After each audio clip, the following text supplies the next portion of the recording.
And Good afternoon. Today is February 24th meeting of the Finance Committee at 1 o'clock. And seeing that we have a quorum, I'm going to call the meeting to order. I will note that several of the members are not here yet. And when they do join us, I will also call on them.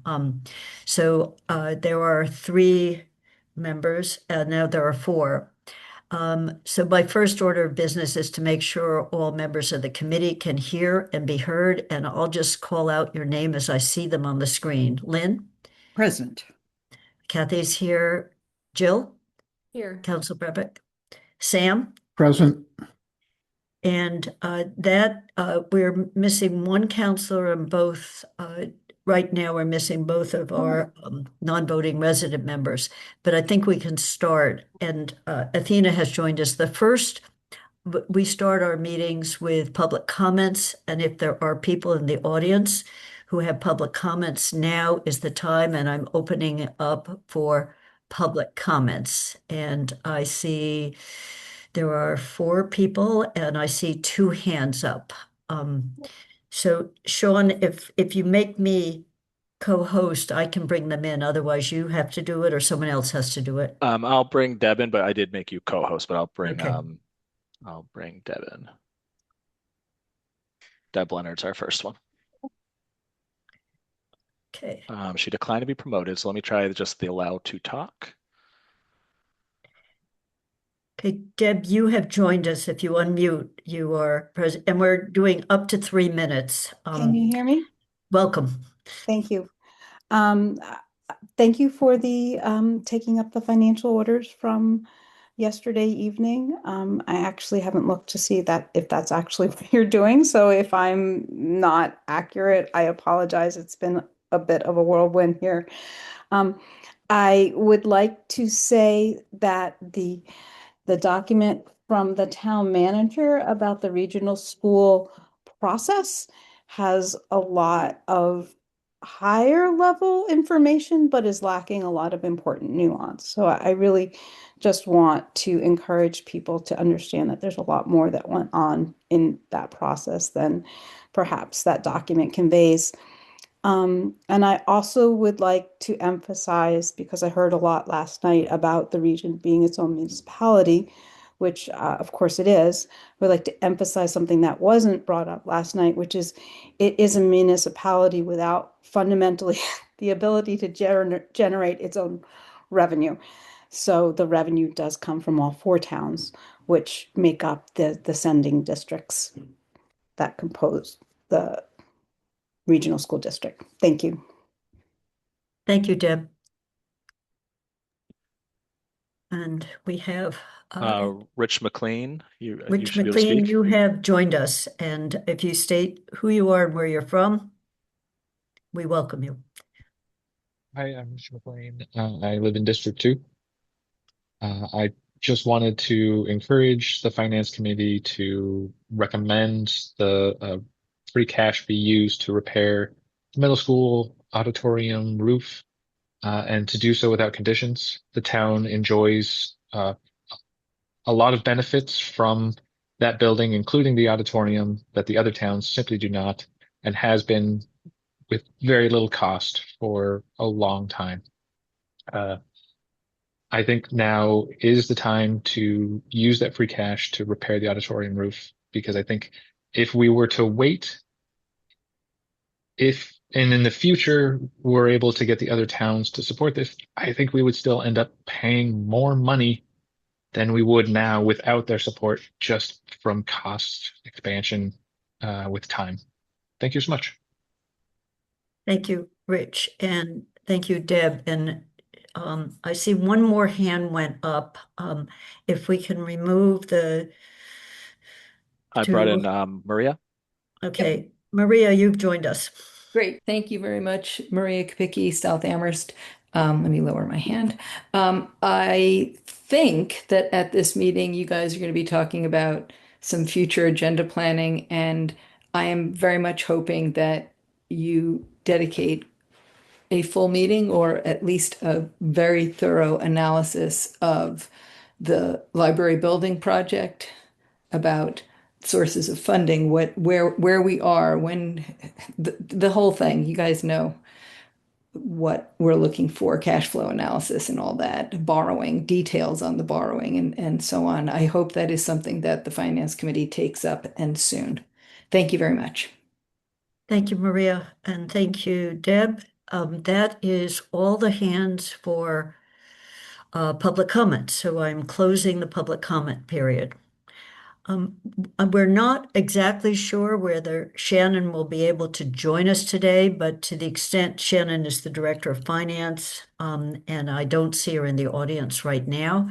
So she said to the extent she could, it would be at 1:30. So what I propose is by my count, we have 6 potential financial orders, and by the sixth, it's including the auditorium roof. 4 of them don't need as much discussion, so I'll wanted to hold the roof discussion until after 1:30, and we'll see if Shannon can join us or not.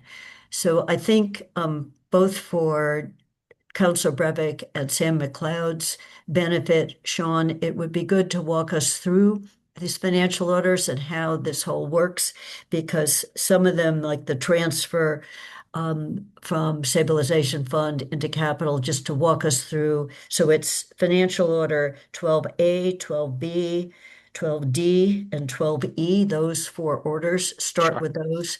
And I Okay. see Joe has joined us. Joe, I just want to double check that you can hear us. Just unmute for a second so we know we can hear you. Yes, sorry about that. I had troubles logging in, so thank you. That's okay. Your timing is perfect. And we're Okay. starting on the financial orders that do not address the roads and the auditorium roof. Okay. The others, and having Sean walk us through how this works. So it's actually the closeout of last year and certified free cash. Great. Thank you. Sean, I turn it over to you. Thank you. Is this large enough on the screen? I'm sharing the memo that was okay. I did update the packet. So if you checked 10 minutes ago, these documents were not there, but if you check now, everything's in the packet. Mostly the documents that were presented last night. If you So could make it a little bit a little larger, bigger? I think Yeah, I can do that. that Yep. the font is small for my eyes. How about that? Is that better? Is that Okay. fine for everyone else? Yeah, I can You go one shut size up. bigger, Lynn. That it'd was be nice. okay. Let me go one size bigger. Break it up. Excellent. Okay. All right. So the first one, which is order A or FY20, I'll tell you the number in a second, but letter A is our first one. So every year we look at our general stabilization fund, and our policies call for keeping 10% as a reserve in our general stabilization, which is the one that we keep for economic recessions, multi-year reductions in revenues related to the economy.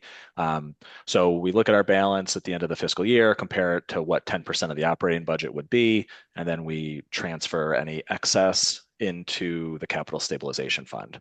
If for whatever reason it went down, then when we look at free cash, we would replenish it before doing other transfers. So in this particular year, we didn't pull any money out of general stabilization fund, and these funds are invested with our financial advisor, and so they actually generated a pretty strong return. And so we are able to essentially stay at that 10% that we want to stay at and shift $335,000 to the capital stabilization fund. This is really the only increase to the capital stabilization fund this year, because we have essentially come up with a plan to spend all the other potential funds that would normally have gone to capital stabilization. So this will be the only kind of increase to that fund. Any questions on? As, Sorry, go ahead, Kathy. as Sean goes through these, if anyone has a question, just raise your hand on them. And because we are going to vote on each of these financial orders separately. Good. Okay, and Sean, just to be clear, so that 335,000 just represents the excess over the 10%? Exactly. Okay, Yep. cool. Awesome. Thank you. Yep. And it's all based on June 30th of the end of the last fiscal year. Cool. So all Thank these you. orders, for the most part, are based on the end of FY25. Awesome. So the next one is appropriate and transfer from free cash to the Reparation Stabilization Fund. So a number of years ago, the council set a goal to raise $2 million in a Reparation Stabilization Fund. And the mechanism to raise that money was to take any cannabis excise tax revenue or an equivalent amount of what we receive in cannabis excise tax. And if our finances overall are in good shape, to basically transfer an amount that equals that, what we received the prior year, to the Reparation Stabilization Fund. So the $56,440 is what we received in cannabis excise tax in FY25, the most recently completed full fiscal year. And so what we've been doing is transfer that amount the following year to the reparations fund. If this transfer is approved, it will bring the fund up to $663,000. So the revenue has slowed down as sort of I think recreational cannabis sales in particular have slowed down. This amount used to be over 100,000, close to a couple $100,000 a year. It's not there anymore, but we've continued this practice of making these incremental contributions to the reparation stabilization fund. And so, Sean, is that all of it? Like, is that all the cannabis revenue? Yes, this is everything we receive. Yeah. So Okay. so we 100% don't of that goes to the representation. Yeah. So we don't budget it anymore as a general fund supporting revenue. It still has to come into the general fund because of the type of revenue it is. But that's, again, I tried to say this last time. Some of the revenues we get that contribute to the surplus at the end of the year, it's intentional in the fact that like we know we're not going to use this money for the general fund. It's going to come in and it's going to get transferred to the stabilization fund. So it's really not, part of a surplus. It's really a revenue that we received that the council has earmarked for another purpose. Gotcha. Perfect. Thank you. Lynn? Yeah, this is really for the benefit of Joe and our other two members that are new. There's now been a follow-on committee to the reparations committee appointed, and their responsibility is now come up with guidelines and recommendations to bring back to the council on how to and how much to distribute out of this fund and for what purpose. Gotcha. Do we know the balance approximately of this fund? Yeah, So it's that's- 663,000. Okay. Oh, there it is. Oh, sorry. Yep. Okay. Thank you. Sean, without spending a lot of time, what's the balance for this capital stabilization fund? It's it's going to be about 10.3 million. Okay. If the transfer out is approved, it'll be about 10.3 million. And Lynn, at least it's at the bottom of his memo. Whoa, sorry, I misspoke. The capital stabilization fund, Yeah. Lynn, it's the general stabilization fund will be about 10.3 million. The capital stabilization fund, I'll get you an exact number, but it's over 12 million. Okay. Thank you. And for people, we saw that number, Lynn, at the last meeting of finance, so it's in Right. the packet, Right. and so this would be add $335,000 to it. Yep. Yeah. So then we're going to skip C because we're going to come back to C. And as Kathy mentioned, we have two Cs. We have a C that's at 4.3 million and we have a C that's at 2.7 million. So we're gonna have to be clear when this vote takes place, what C is being approved and what C is being not recommended. But so we're going to go to D. So we have a new track and field at the Amherst Pelham Regional Schools. We have a warranty on the grass growing and no damage happening to it. That kind of comes up to I think April or May, and then essentially it's going to get turned over to us, and it's going to be ultimately the regional school district's responsibility to care for that property. We had some initial conversations with the regional schools, especially after town meeting, where they identified one of their cost drivers was adding in a large number for maintenance. So one thing we discussed was, well, maybe for the first year or two, the town could appropriate sort of a lump sum to help support this sort of transition to taking care of this new facility, especially the grass, which is now, if we want to keep it in really good shape, it's going to require a lot of care and maintenance. So we looked at what some other communities do and came up with this number, which we think would reflect a couple years worth of being able to contract out the care and maintenance of the field. A good example of this is going to get the name wrong. It's in Longmeadow, Swamp, Fox Swamp or Swamp Fox, or some nice recreational facility that was built a few years ago. They contract out the maintenance and it's stayed in really good shape. And so the goal of this would be to appropriate these funds. We've made it flexible so that through conversations with the region, either these funds might be just turned over to the region for them to do the procurement and manage the contract, understanding that they have a better sense of what their schedule is and when games are, and be able to structure the maintenance of the field with more knowledge than the town staff could. But really, this is to essentially preserve this brand new asset and make sure it stays in good shape for the next couple of years. Sean, I have a question. Does 150, as far as you can see it, does that cover the full cost for 2 years? Yeah, so Bob Parent, who helped work on this project and bring it to fruition, did some research and looking around at what these contracts cost in other communities. It's always going to be a little bit different, and this would it would be done through a competitive procurement most likely, unless there's a state contract for it. But this is our estimate of what a couple of years worth, essentially, to get through the end of calendar year 27. So it would care for the rest of this calendar year and then through calendar year 27, and potentially, if there's, depending how favorable the bids are, maybe into the spring of the following year, but we'll have to see what the pricing looks like. And then, so I have a question of what happens after that. And this actually was sent by another council member around this one.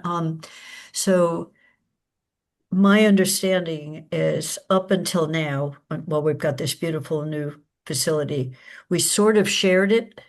There was some, DPW did part of it and the schools did part of it, but it was never clear where the line was around whose responsibility. Was it recreation? Because not only, is there any thought about what happens after 2 years?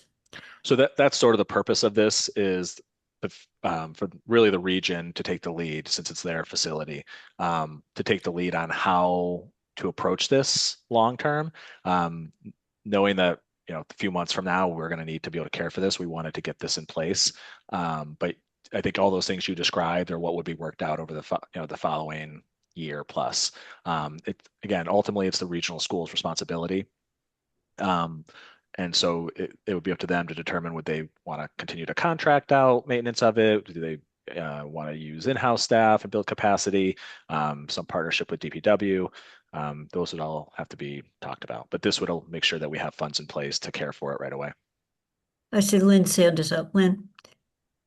At one point, there was some discussion, maybe more rumor, if you will, that the high school or the regional schools were going to prohibit general public use of the track and field. And I wondered if anywhere in writing we know what the status of that is. Yeah, I don't know about writing. I know we use Community Preservation Act dollars on this project, so that wouldn't be allowed. That's a major funding source, as Sam knows. He presided over some of those appropriations recommendations. So because CPA is such a major source, it really has to be available to the public outside of school use. Thank you.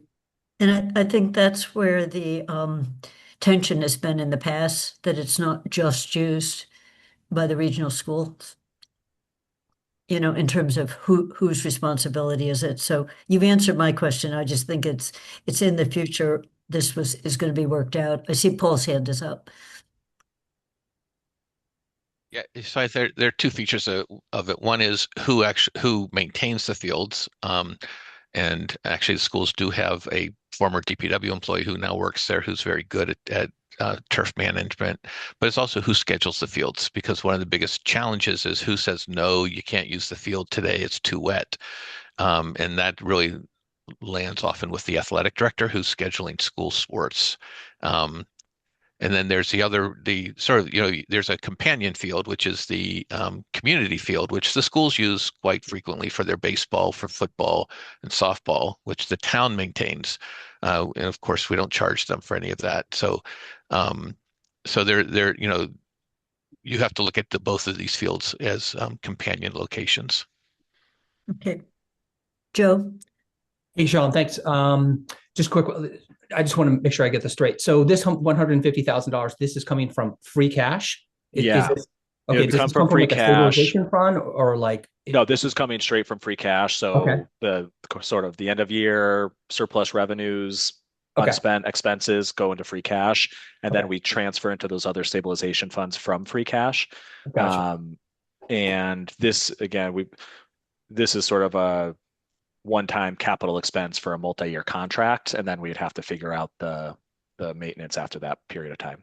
Okay. And free cash is just free cash. Like, is there like a balance maintained to free cash? It's just, So it is a balance. It's unique. It's a okay, Massachusetts municipal accounting convention. There's probably nothing like it elsewhere. okay, Essentially, it is like it's the undesignated fund balance of your general fund, if that okay, makes sense. So it's yeah, basically what you have left over from your general fund operations at the end of the year that wasn't spent either from the revenue side or the expense side.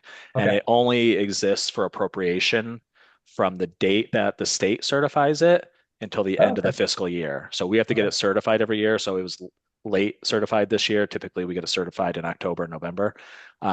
So we have basically from the data was certified in I think January until June 30th that we can appropriate from it. And then on okay. June 30th, we can no longer appropriate from it until we recertify it the following fiscal year. So Fiscal year. that's why we do these transfers every year around the time that we certify free cash because there's a limited length of time that you can appropriate from it.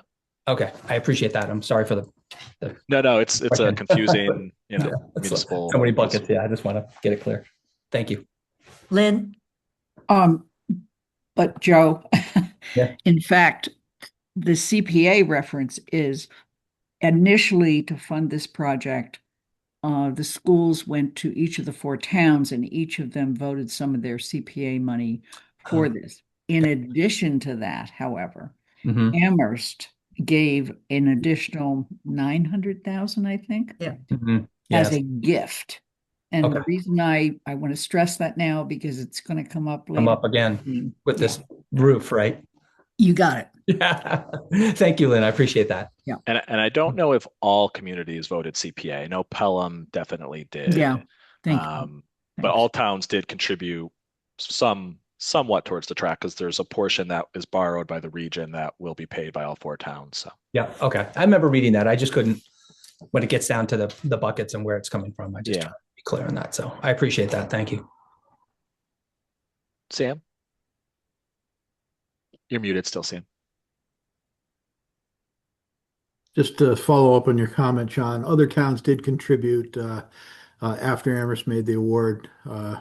I think it was approximately 400,000 for the most recent one, coming from a few different towns. So Doug Slaughter did reach out to them after the Amherst second Okay. most recent Okay. award. Thank you. All right. So the last order is E, which is to transfer from free cash to the opioid settlement revolving fund. So this is similar to the cannabis. These are funds that are come in every year and they're really restricted in how they can be used. And there's a vote we can have the council take. Maybe we'll do it this year, where instead of these funds coming in every year and going to the general fund and kind of inflating our free cash, we could have it go directly into this revolving fund, but it requires a vote. So we get several years ago, the Attorney General for the state negotiated a settlement with pharmaceutical companies around opioid abuse and those impacts, and we were most municipalities in the state were part of that settlement, and so we get a set amount of money basically for the next 20 years, and those funds can only be used to support an opioid mitigation plan, which is kind of headed up by our public health director, and there's a group that's working on a plan, and they work with the state as well. So these funds are restricted to being spent on strategies in that plan, and it goes into our free cash, and then we basically transfer it into this revolving fund. So the amount we received in FY25 related to the opioid settlements is 89,237 that we would then transfer into that we're requesting to transfer into the opioid fund. Sean, do you happen to know how much is in that fund now? And if you don't, could you just get it to us later? Yeah, I can get it when we stop for a minute here, I can pull it out of Munis pretty quickly.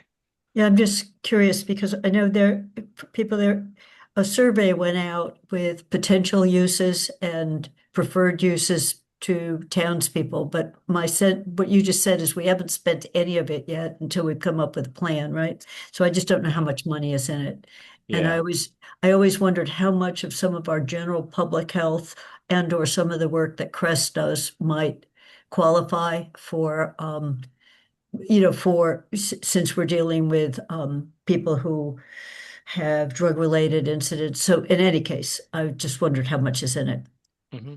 Yeah, I can tell you in 1 minute.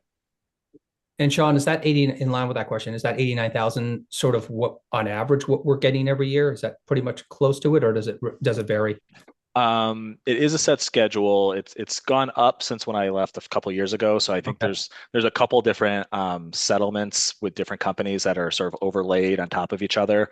So let me look, and I can Yeah, no, get just you that. wondering. And we're getting that for 20 years? Yeah, it's around 20 years. It goes. I can get you. There's a schedule actually that they share online for every community, so you can see what every community gets. Yeah. But I can let you know the end date. And that fund had a balance of 283,000 at the end of FY25. So adding this to it would bring it up to 300 and around 360,000. Are we spending that money? Is it getting used? No, to Kathy's point, it hasn't been spent yet. This is probably the Okay. third or fourth year we've received it. Okay. And the health director's been working on this plan, and then it will start to be It's spent. drawn down. We Okay. might have some expenses actually some for the first time this year. I have to double check, but Okay. we will start beginning to spend it going forward. Awesome. Thanks, Sean. Lynn? My comments about the little paragraph that was after the end of the financial orders. So, Do you want me to pull it up back yeah. up? Okay. I believe what you're saying there is that left in our reserves, the only thing left is the 500,000 for Youth Empowerment Center. Is that correct? Yeah, so if you look at what's left in free cash, it would be exactly 5% of the operating budget, which aligns with our policies, plus the 455,000 for youth empowerment. So my question, I know the federal government has nothing more to do with those funds because we basically made sure they couldn't touch them by moving them into our reserves. The reality is, though, we've now been sitting on this goal for 4 or 5 years, I guess. And the question is, at what point do we look at this and say we have to modify that goal? This goal is being partially met by something like morning movement. In other words, how long are we going to sit on this goal? And at what point should we be considering modifying it because of, $500,000 is no small change. Yeah. Probably more of a Paul question. Yeah. So we made under ARPA, we made this commitment to the Youth Empowerment Center, and so that's why I wanted to maintain this identification of these funds. Mm-hmm. It gives us the opportunity if something comes up that we want to move on. There's funds that's been identified. It would still require an appropriation from the town council.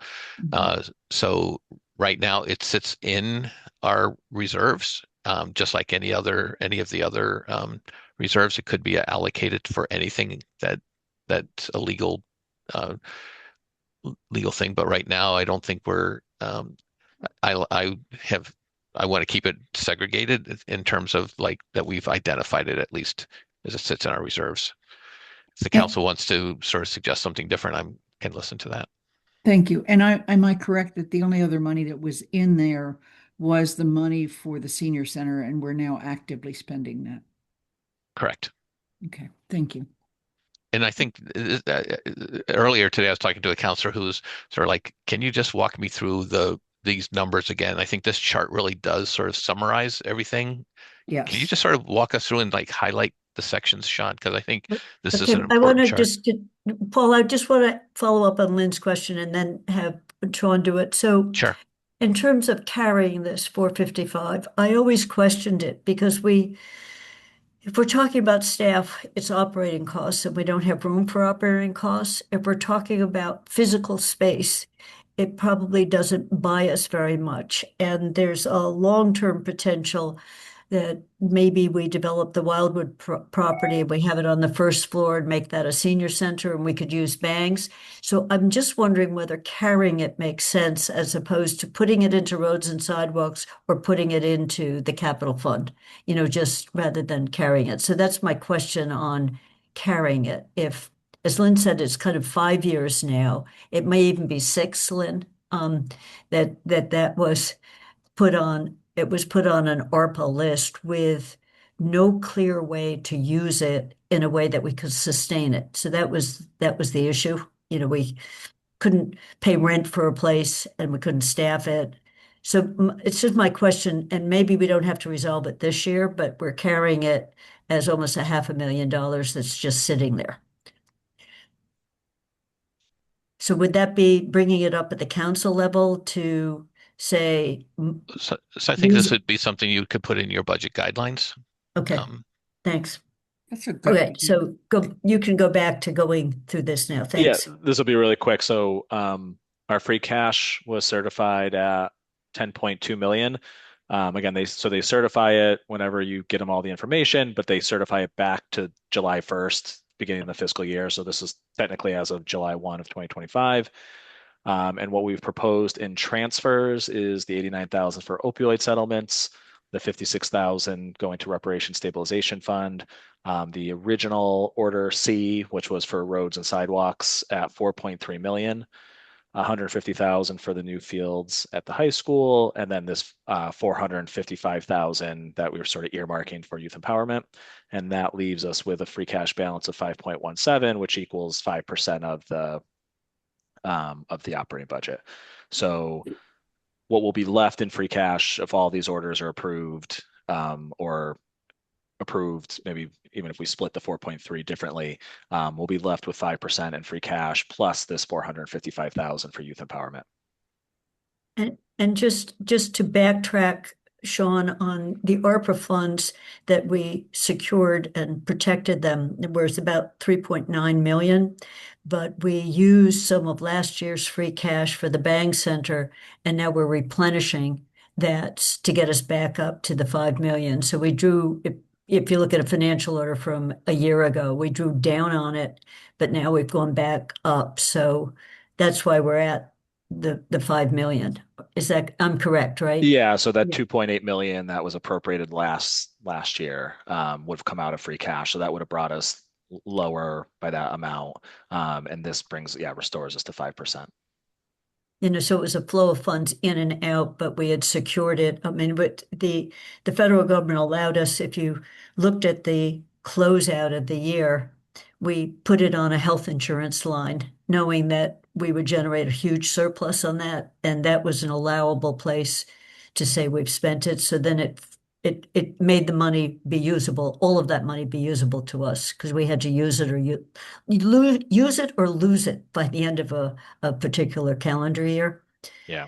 ARPA allowed you to assign a minimum of $10 million towards what they call revenue loss.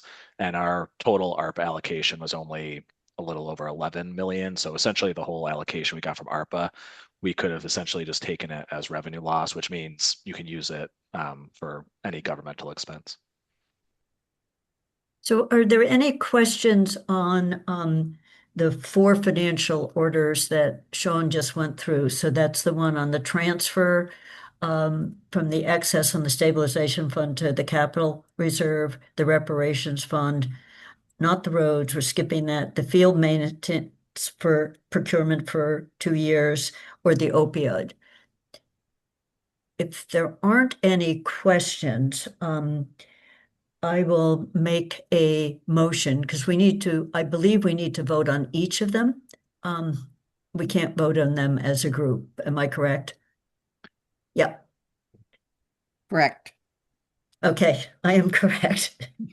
So if you can put the financial orders up on the screen, Sean, then I can make motion using the correct wording. And Kathy, Okay, just one thing that came up with the chairs and vice chairs thing is that when you write up our report, the motion has to be in the format that the town council will actually vote on, even though we will vote to recommend. I'll talk to you later about that. Okay. Athena has her hand up. Yeah, Kathy, I can help you get the language that we use for the council if you don't already have it. So it's the council language is different than your recommendation language here. It'll include having held a public forum on such and such a date and so on. Okay. It just explain to everyone, now that I'm hearing this, is our motion is always to recommend that the council does something, rather than the council is voting on the actual doing of it. And so I'm still wording it as our motion, correct, Lynn? Correct. Okay. Yep. Okay, so then I'm making a motion that the finance committee recommend to the town council that that we supporting the appropriation and transfer order FY 2612A, which is an order appropriating from the General Stabilization Fund to the Capital Stabilization Fund. And I'll stop there so people can read the rest of it, but that's all we need to do. Do I have a second? Yeah, second. Lynn seconds. And I'm putting that to a vote, as I see. Joe? And just Joe, so you know, for the non-voting members, it's a support or not support vote. I didn't know if I was supposed to. Yes, I support. Okay. Sam? Aye. Lynn? Aye. Jill? Yes. And Kathy is a yes. So it is unanimous with one counselor missing and one resident member missing. So I will do the same thing for the next financial order. Kathy, who's the what counselor are we missing? Anna. Anna Devlin Anna, okay. Gauthier. All right. Sorry, Andy's in the audience. I wanted to make sure it wasn't Andy. He's on a different committee. Yeah, she said she said she had a conflict for the beginning of the meeting. So she should be here about 2. Okay. Yeah.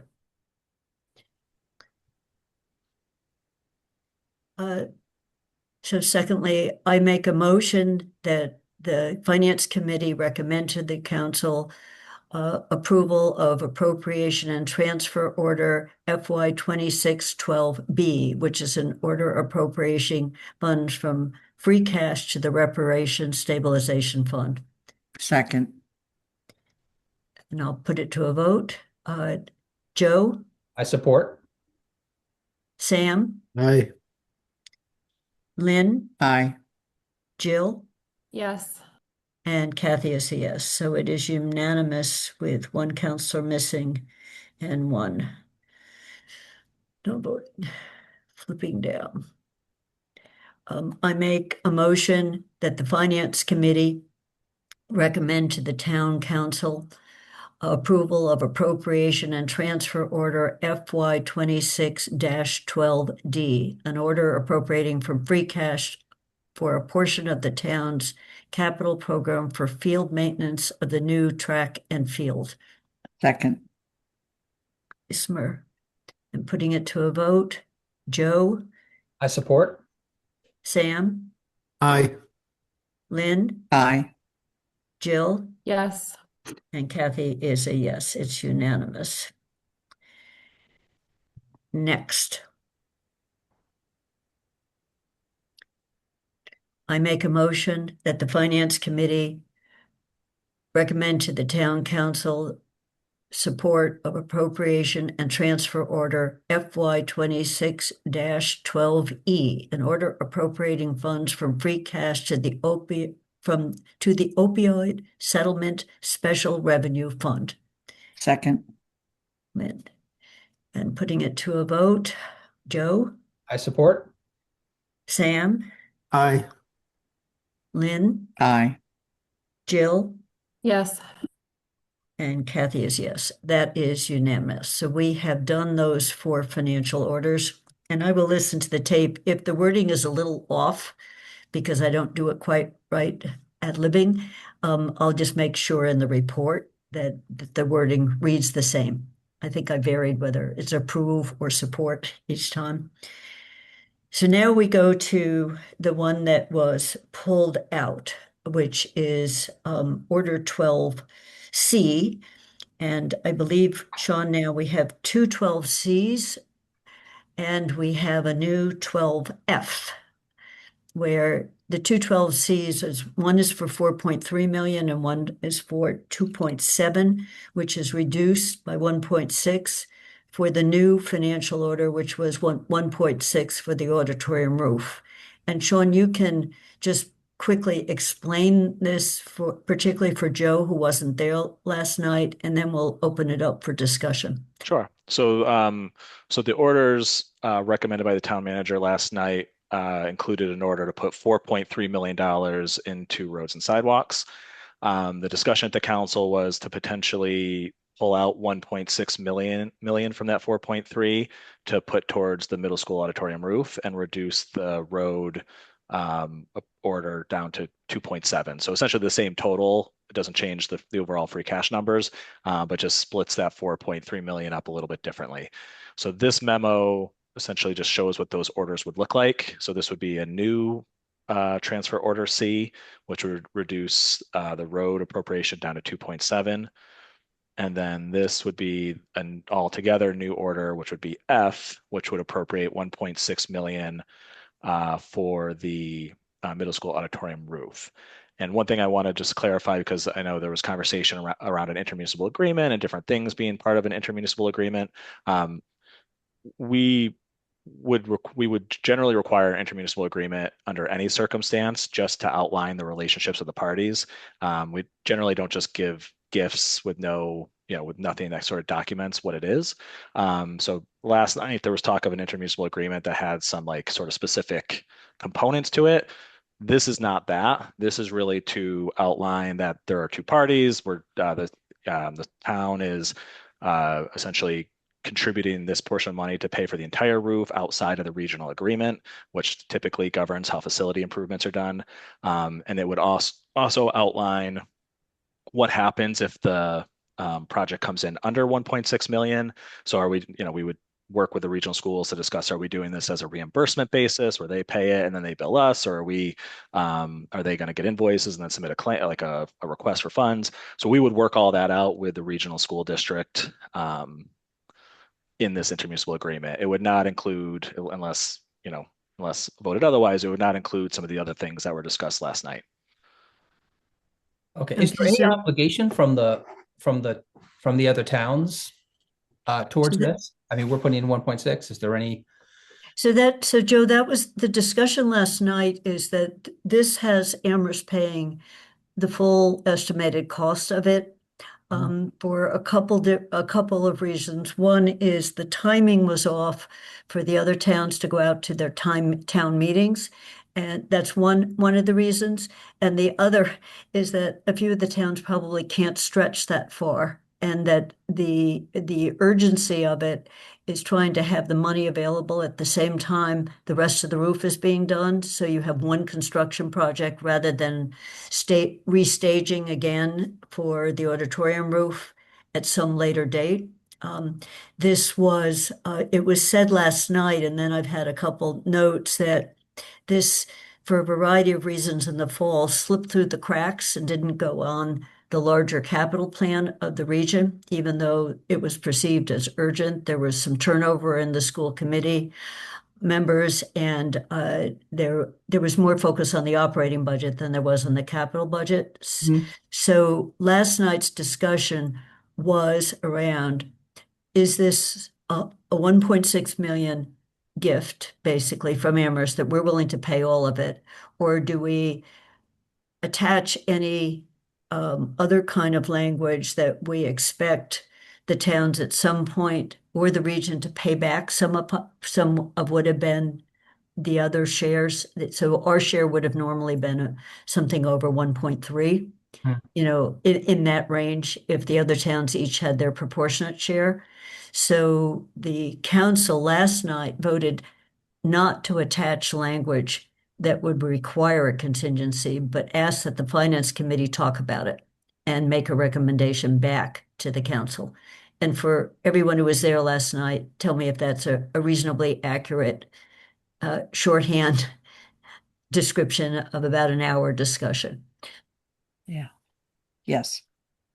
Okay, so that was the issue. And is it as simple, this financial order Sean just described, is it would protect us with the agreement that should the cost be 1.3 or 1.5 million rather than 1.6, they wouldn't, the region wouldn't get another 100,000. It would only get the amount of money for the auditorium roof. Yep. And the recent experience, at least with the new school, and I can't hope that it will continue with other big projects, is the bids came in way under budget. They also came in a bit under budget for track and field, and they allowed them to do some extra pieces Okay. from the core project. So we don't know exactly how this bid will come in. So I see Sam's hand is up and Lynn's hand is up. So the issue is around, A, do we want to recommend that we do in fact reduce the 4.3 to 2.7? So we have these two financial orders. And is it a straight 1.6 out with any pay us back for some amount of it? So Sam, then Lynn, then Joe's hand is up. So I have three people entering the discussion. Sam. Thank you, Kathy.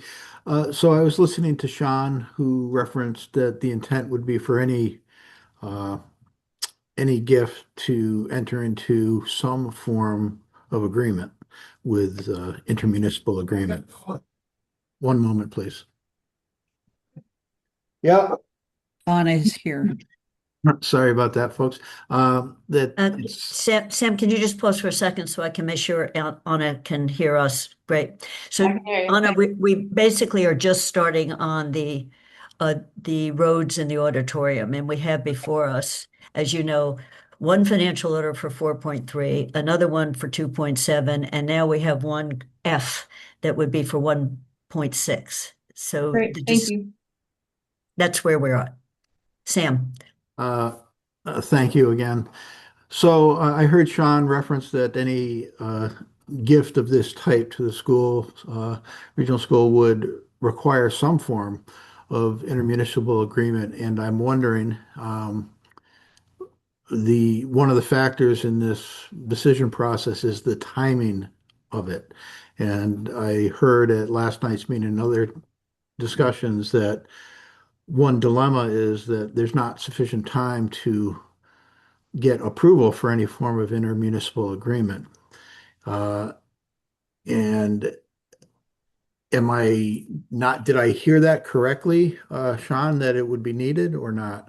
That was Sam, that was around a contingency that they're willing to pay us back the amount of Okay. money. Okay. So this is securing, this one is like what I would call the simple version that.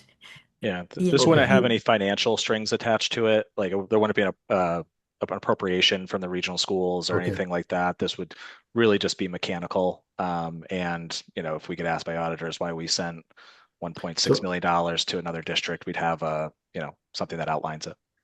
I misheard, and there is the communication. You state and restate and identify if you heard it correctly. So thank you. And another thought entered my mind.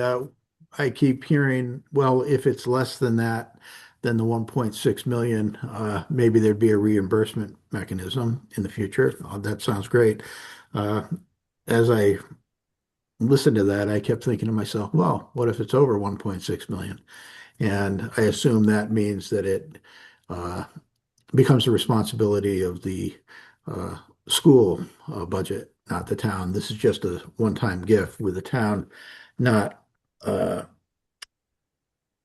participating, at least at this point in time, should there be bids that come in over the 1.6. Sean, go ahead. Yeah, this figure was provided by the schools, and I believe Shannon said it working through their designers, and I believe she said it also includes contingency, just like the rest of their project budgets include contingency. So yes, you're right. If it came in over 1.6, this appropriation order is only for 1.6, but this should be a good number to go with.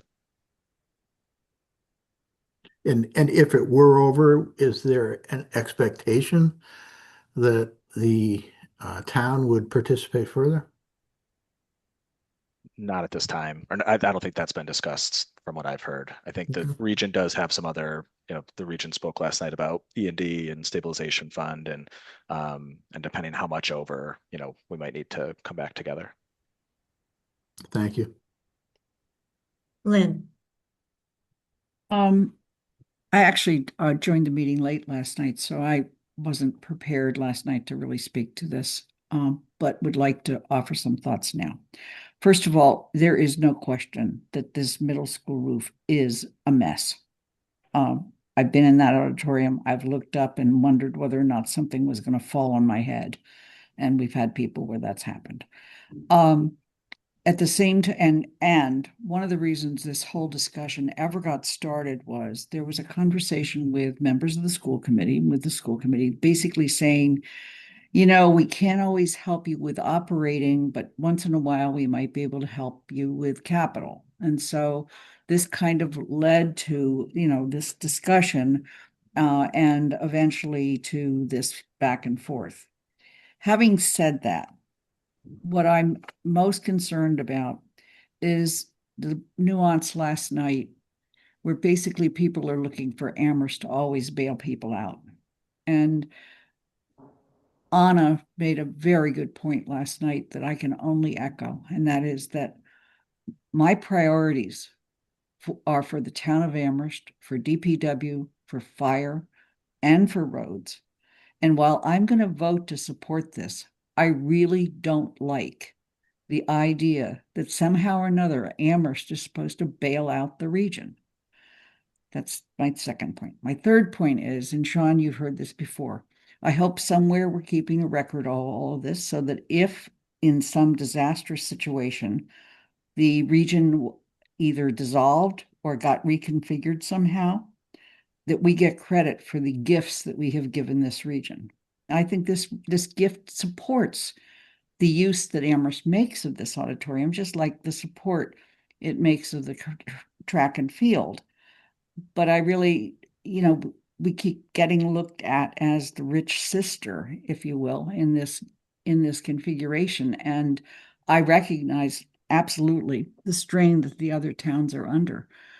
But in a couple years, we're going to see a town indebtedness around an elementary school, a library, although the library, frankly, won't be nearly as much as people think it is because of the money that's being raised and money that we got from the state, and likewise for the school. But then in addition to that, DPW and fire. And there was a financial model at one point that basically showed that our stabilization fund and our reserves were a way for us to float through when we needed to draw more and go above our authorization for borrowing. So I just can't, I will support this only because I'm hearing it as a loud and clear priority for our community, but it is at the expense of other things.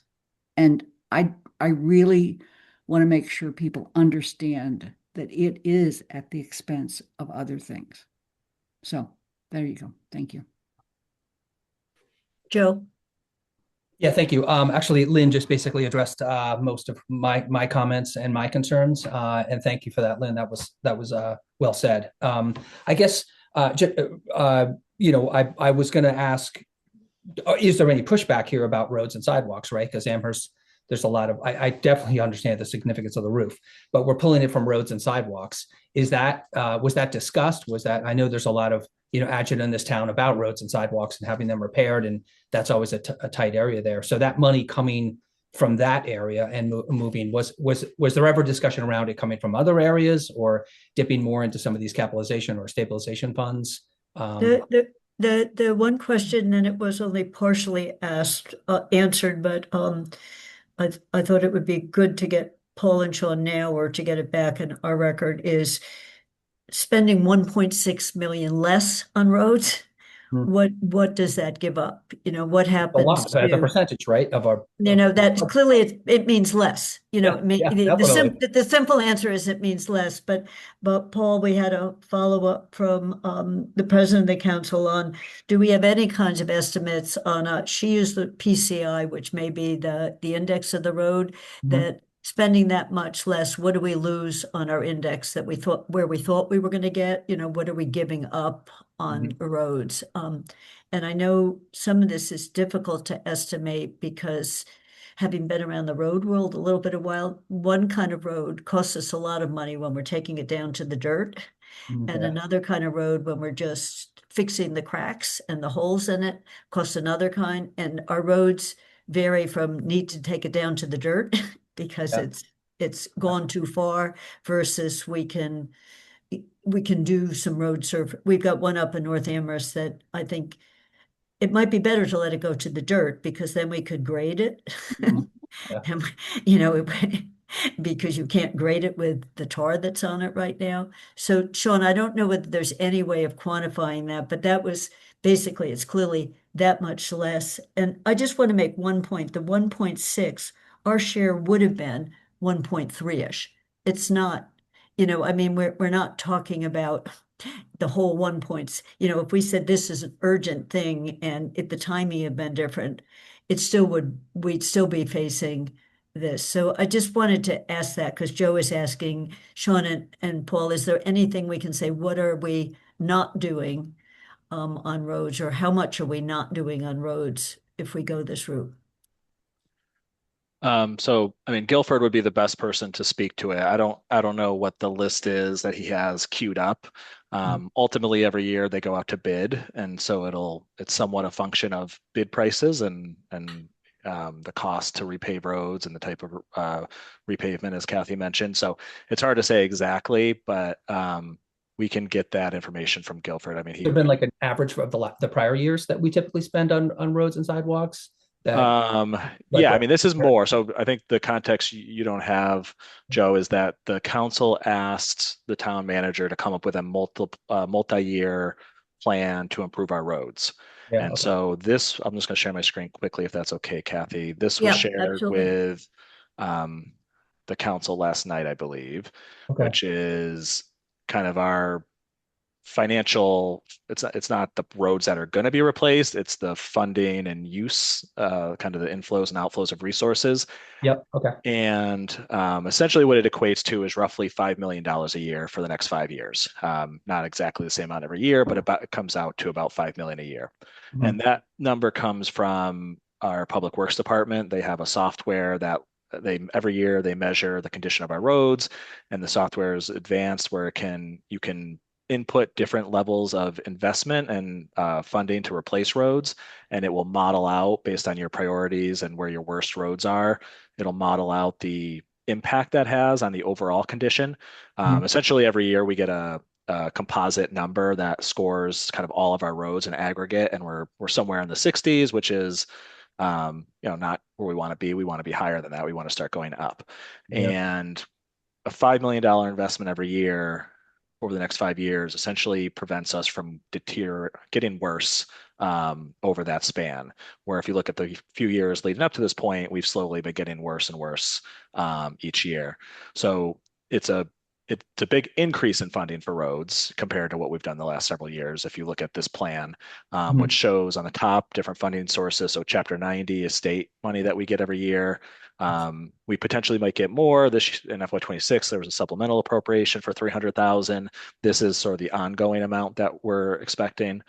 So that might be a source that we could add to this. This is how much we pull out of capital. So the 10% of the budget that we earmark for capital, this is how much we have for roads and sidewalks there. Free cash, which includes the order that you just heard about for 4.3. And then we're estimating that based on past experience, we could have somewhere around $2 million in free cash transfers each year that we could supplement the road replacement schedule. Okay. And then we have a couple other little sources like enterprise funds and some state assessments that we get back that they can do roads, but only when they relate to the project that is sort of within the scope of that. So, for example, TNC funds are Uber and Lyft money. So we can Oh. invest in sidewalks and areas around sidewalks when it's near the area where we do a lot of Uber Lyft pickups. Enterprise funds, we can replace roads when it's part of a pipe, like a water line, sewer line replacement. So we try to really pool all the sources of potential road replacement. And then down below is how we would propose to invest that money into the actual repairs, but then also some other strategies around filling potholes more quickly, adding a second hot box, which allows our crew to fill potholes for longer, and so on. So even in this initial plan, the point is that this initial plan, we're about 2.3 million short over 5 years. So if we take out the 1.6, it'll increase that gap. So instead of being 2.3 short, we'll be about 4 short. Doesn't mean we can't necessarily make it up over 5 years. It just creates a bigger gap and a bigger target. We are, looking for grants. Kathy sent, I hope that was you, Kathy, and not someone pretending to be you, Kathy. Some safe sidewalks to schools grants, potentially could help around Fort River. There's other grants that we have gotten in the past that you can't really bank on them, but we will obviously go out to look for them, which could help close this gap as well. Okay. I totally appreciate that, Sean. Thank you. Sorry for kind of backtracking like that, but I just No, that's great because we went through that really quickly last night. We didn't go, and I just all of it is a stretch, and Sean's 550,000 out of the capital budget. That's a choice. I mean, we have to look at what else. I mean, there's enough money to do that, it looks like, but there's some other things maybe we'll have to postpone if roads become the priority. Jill? Yeah, I just wanted to make a couple points. And I think just to start with addressing the idea of us footing the bill for the region. While I understand this concern and I hear what folks are saying about this, and I'm learning the processes and how we can kind of learn from this and learn from the procedural, things that happened as we got to where we've gotten to now, and think about what happened this time and maybe make improvements for the future. I do still think it's maybe a healthier framing to think about our role collectively in letting things get to this point that we're at now versus saying, let's keep the other towns from always coming to us when we need things like this. It's a pretty bad situation. It probably shouldn't have gotten to the point where the ceiling is caving in. And so I think all of us have kind of responsibility to bear there, and maybe thinking a little more collectively about how to work together better in the future instead of saying, how do we keep these kind of requests at bay? It's a request that I think benefits everybody. And so anyway, just thinking about the framing of that conversation and maybe a more positive light if we are going to continue discussions about that. And then I think in terms of the financial orders themselves, I think that, as I said last night, I think dedicating the 1.6 million to the roof, still leaving us with substantial funds for the roads, kind of reflects what I think the public wants to see, which is schools and roads, not one or the other. I think it's a split that makes sense, and the amount that is still available for the roads, I do think meets the level of information and detail that we've received in the roads report thus far. I think I would love to see us figure out a way to invest more funds in roads. I think a lot of people want to see that. I would like to see more information in the plan. I think as we go forward in that work, I would like to see more updated road quality information. The information that I've received is fairly outdated, and so I think I would love to go forward and try to find new ways and expand our funding for roads in line with, receiving more information about the specifics of the plan. And so, yeah, I just wonder what we can do as a committee to explore new revenue sources. I think we've had constituents bring up some good ideas. Sean mentioned a couple of things that have come up recently. I've heard some other ideas. I would love to be part of work to increase funding to allow us to accomplish all of these goals. I think in the short term, it makes sense to go this route of funding the roof and reducing the amount for the roads in this moment. But I don't want to lose sight of the fact that we do need to find that money somewhere. And I don't know how we can incorporate that work into maybe this committee work, or create a task force or something going forward to make sure that we don't lose sight of that work. So I'm looking for any other hands. I think the middle school itself is a major capital asset. So and the roof is leaking. So I think there's agreement about doing this. And so, Joe, I think partly what you're asking is, are there other funds we can tap into? Right, like capital stabilization fund, we got 12 million in there. I mean, can we use some tap of that money? into can we tap into any small pieces of it? And one of the reasons I raised the 500 or 450,000 for the youth center, it's sitting there just waiting for a project rather Right. than Yeah. so it's nearly $500,000. Yeah. So are we thinking not about yesterday's, but toward the future of what can we really afford on these different pieces? With the Jones Library, there was the hope of massive fundraising, and we've committed to a certain amount. The waiting 2 more years for them to do their full share is costing us a fair amount. We just got the numbers in our JCPC budget because we've got to do short-term funding until we get the rest of the trustees funding. So we've been making choices along the line that cut into capital for other purposes. So I think, so it's just a question, Sean, I mean, you mentioned a few grants that particularly around one of the big requests that's not coming to JCPC is around the intersections and the flow of traffic near the new school. There's money explicitly for that if we have a plan. And it's in the millions of dollars. There's actually a grant program called Intersections and Roads Near Schools. So you couldn't get too much more specific than that kind of money, but trying to think of where we can pull that down. Complete Streets gets us some potential money to do the sidewalk side of it, and then narrowing or widening it. So that's where I don't know how much creative things we can do over the next couple of years to augment the flow.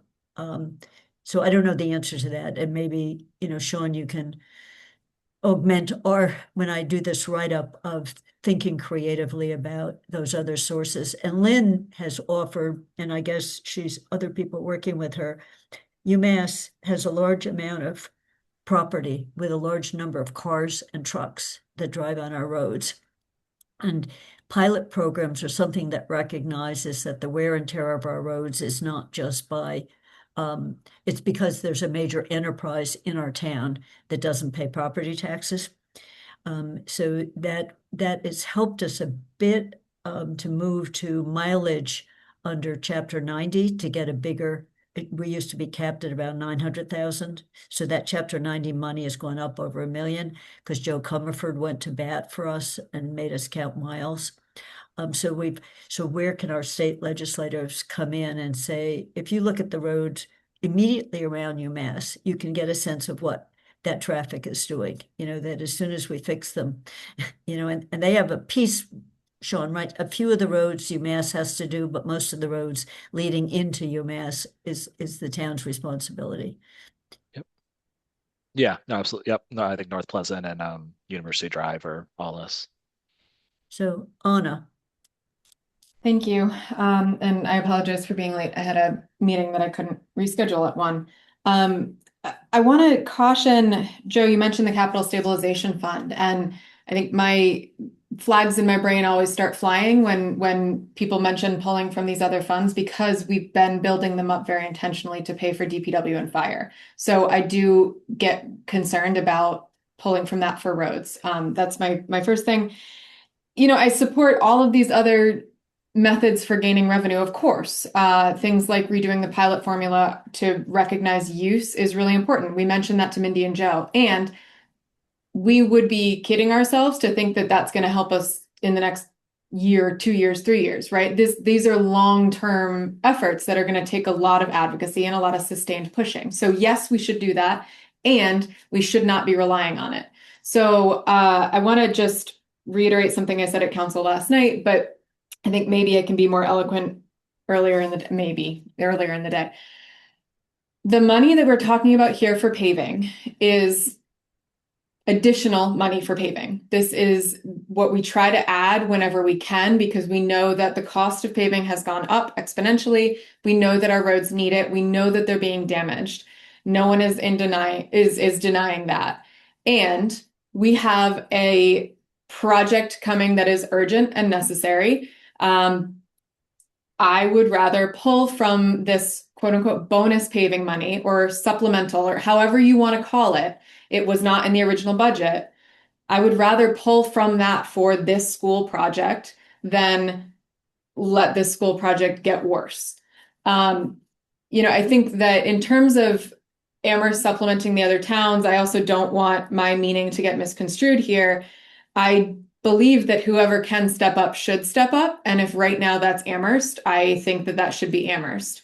I also recognize that often Amherst is who has stepped up, given that we're a bigger town, right? We've got more play in our budget, broadly speaking. I think Lynn raises a really interesting point about kind of keeping track of the gifts of the town that are significant gifts of the town, right? I'm not talking like the little ones, but in case of, if the region ever dissolves or if the buildings ever go to sale, I think that makes sense in terms of tracking it. But I also hope that we never get to the point where we have to discuss that.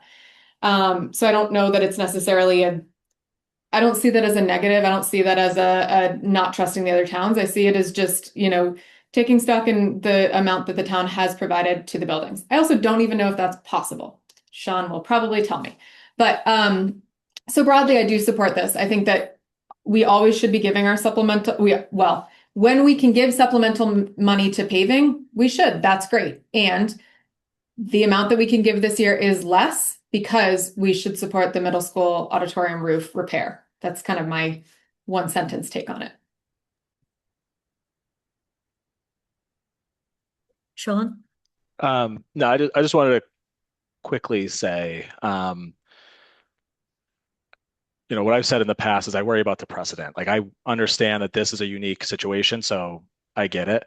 But I do and I know I think I know what you meant. Like whoever can step up should step up. That concerns me because there's going to be a lot of capital repairs coming from the region. High school roof is going to be $15 million.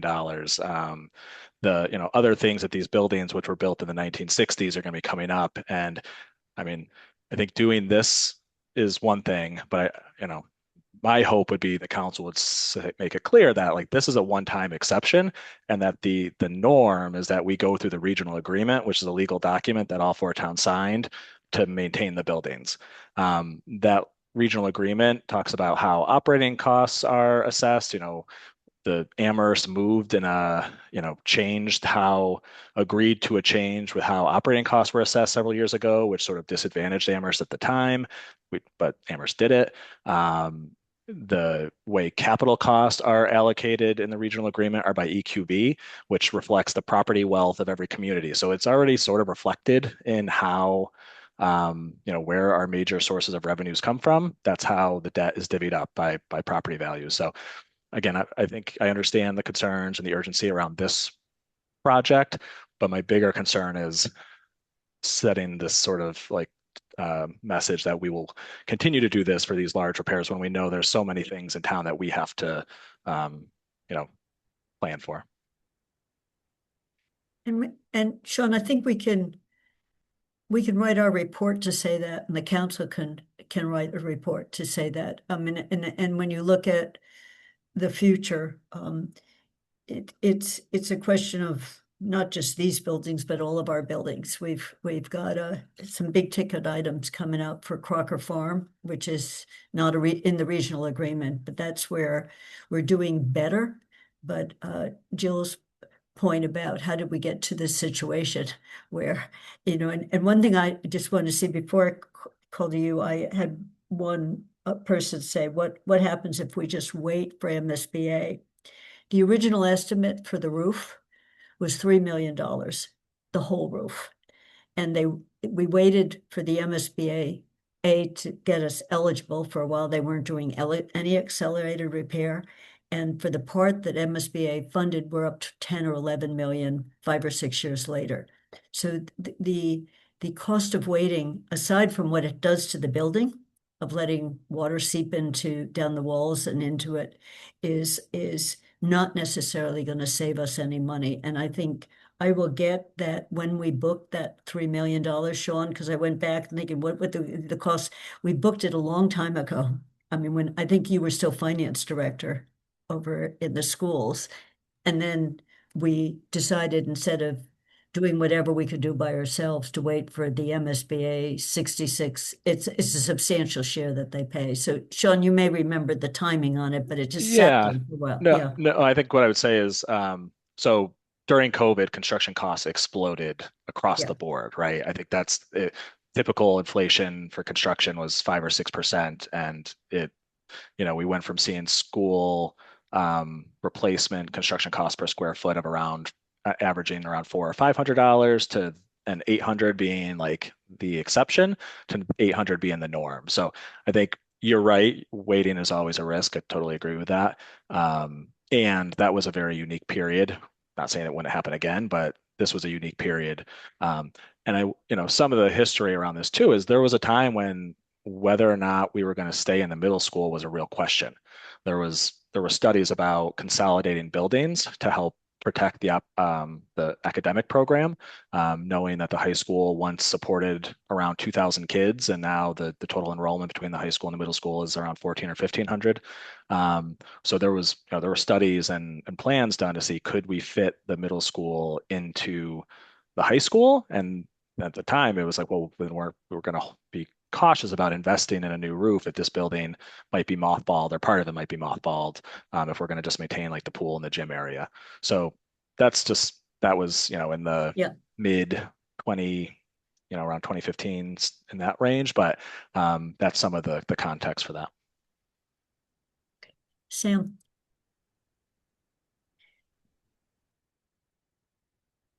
You've got to unmute. Well, thank you, Kathy. So, yeah, I said it yesterday evening. I look at this as a must do because it's a roof that's deteriorating, and we heard the comments from everyone. I kind of equate the roads and the roof to, your car breaks down on the one hand, and on the other hand, your child has a broken leg, and you have to do both. They're must do's, they're not wants. And the burden that we face is that there's not sufficient resources to do everything we want to do in town. I don't think that the increase in roads is the proposed 4.3, if down to 2.7, is a luxury, because one just needs to drive around town spend a day driving around, and I question uh, the level of ratings of our roads, because I think they're probably in a bit worse condition than one might think, certainly in some areas. So I think they're all needed. But if there's water coming in the roof, or some, with the potential of worse in the middle school auditorium, I mean, I went to that school. There's a lot that happens there. It's a very important venue for the town and for the school. I think whether or not we anticipated it or not, and maybe we should have, but we didn't elevate it to our processing of budgets. It seems like something we have to do, and the timing is unfortunate, uh, given that the bids are imminent and supplemental towns don't have time to participate in reaching out to the school region. But I don't think we have a choice. It's almost like a Solomon's choice. What do you do? And I think we have to do both. But I would advocate for, if there's a way to have something stated, or I don't know if it requires a municipal agreement, that if it comes in under budget, that that money could get reimbursed. I don't know if we can put that in or not, but it seems reasonable to me that if it comes in at 1.25 or 1.3, I doubt it would, but you never know. I haven't reviewed the bidding process or the estimates, that should. I don't know if we can put that in, but and separately, I still believe, uh, I know, there's a long-term ongoing need for roads repair well above what's been done to date. Last summer, I commend the town management and town staff for the work that they did. It made tremendous improvements in certain sections of the town. But there's still, you just talk to people, they'll all say the same thing. The roads problem is not going away. And I look at that as two different issues. One is the axle breaking potholes that exist in certain sections that actually happened to me. And I distinguish that from replacing the roads. And so I look at the roof as an immediate need, like a broken car, and I look at the severe holes in roads as the equivalent of an abscessed tooth. They both got to get done. And I think some of the other things we could do, on an ongoing basis. So that's, I hope we get that second pothole repair machine. It seems like a great idea. And that's it. If we can get, the essence of this is I support it. Roads are important, and I would be in support of anything we could do to seek to uh, retrieve any part of the gift if the estimates, if the bid comes in lower. And I don't know if we can do that or not in light of the municipal agreements. So thank you. Jill. Just super quick, and sorry, I'm just going to go back for a moment on the if you give a mouse a cookie concept. I just wanted to say this just really quickly because I would love to put that sentiment to bed, like the idea, if we do this, then they'll keep coming back to us for more and more things.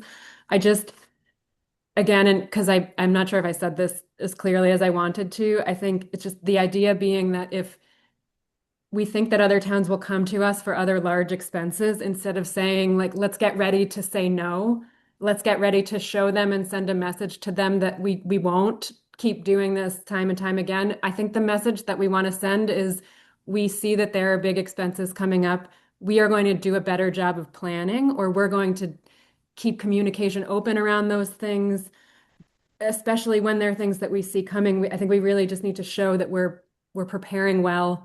We're aware that this is an issue. We're aware that things are going to be coming up that will be challenging like this. And it's like a slight thing, but I think it's an important shift if we're going to be going into difficult conversations in the future around other big ticket items. I think it will help to start us all from a baseline of, we're going to plan better. We all have a part to play in this. It's not us against them, and that it's our responsibility to say, we see the things that are coming up and we're gonna take it on as well. Thanks. So I will, in a report, try to capture that, because I think you're right, that shifts the emphasis. And this should have, and probably would have in more normal times. Last fall was not a normal time for the school committee, with turnover and elections going on and other things going on in the schools with operating budgets. But this should have come up earlier. And Sean has pointed out that coming down the road, we've got some big ticket items. So we need to be planning and looking to the future. And it's not just the regional budget. That is not just the regional. The town right now is going to CPA because the town hall roof is leaking badly. So I mean, we've got these pent up demands that come up to the point we pay attention to them when they're at more at a crisis level. And we've got an opportunity here. There's an opportunity cost, a big one, I think, of not doing it at the same time as the rest of the roof is done. So Paul, I don't know how we reached closure, but the one thing I was going to do is try to get from Shannon, who's not here today, numbers on what they have in their E&D budget, what they have in their stabilization fund, how they're planning on using it already. So we have something about the schools, the region's resources, forget the towns, so we can put something quantitative in our report, and I can go through the superintendent to Shannon to get numbers I know she already has. Paul? Yes, I do support Councilor Brevik's sentiment because I do think that we are all part of the same community. But I also do think it's really important to differentiate that the Amherst Regional School District is a regional school district, which is a separate governmental entity. It has its own sources of funds. It gets money straight from the state. It's responsible for developing a capital plan, just like we are. It's responsible for managing its resources, for managing its contracts, its budget. So I think those are all things that I don't think what I'm finding in the last few years is a lot of these decisions are resting with the count or being pushed to the council, and it's just not really exactly where it should be. Amherst is a big player. This is the biggest player. There's no question about it. We have a major responsibility, and we want these buildings to all be utilized, and we do, you know, we support each other in so many different ways. But I just think that recognizing what the council's responsibility, what my job as town manager is to the taxpayers of Amherst, not to the regional school district. They have their own superintendent who's responsible to them. So when I look at this, and that's why I made the recommendation for the roads, because that is my responsibility, and you have already held me accountable for the condition of the roads. And so this is what my request is. We have, even with this appropriation, if we stayed with the full appropriation, we would be just addressing the PCI roads that are but lower than 30, the worst roads.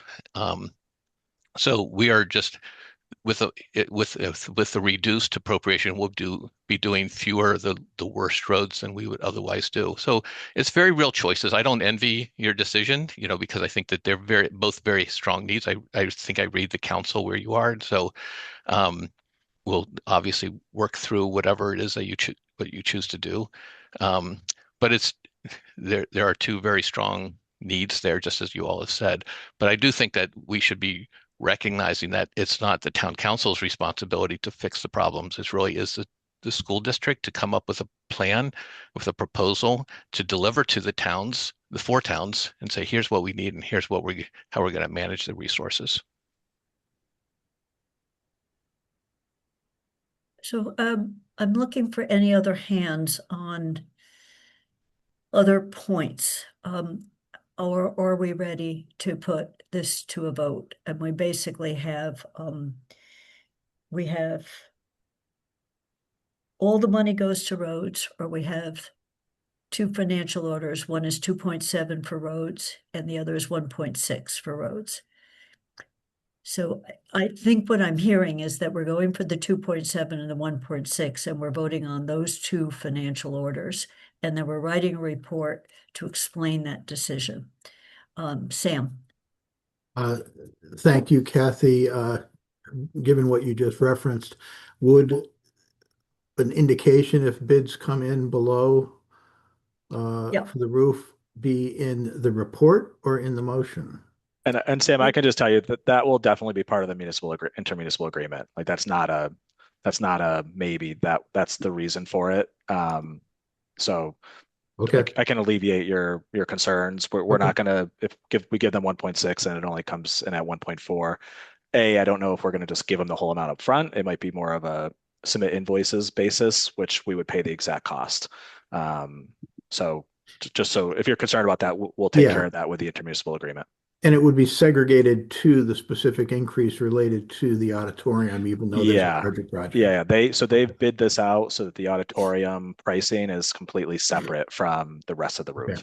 Thank you, Sean. You're welcome. And so the words in our report will repeat what Sean just said, that wording that's already in the motion will include this assurance, and that the arrangement and the way we're paying will basically won't overpay.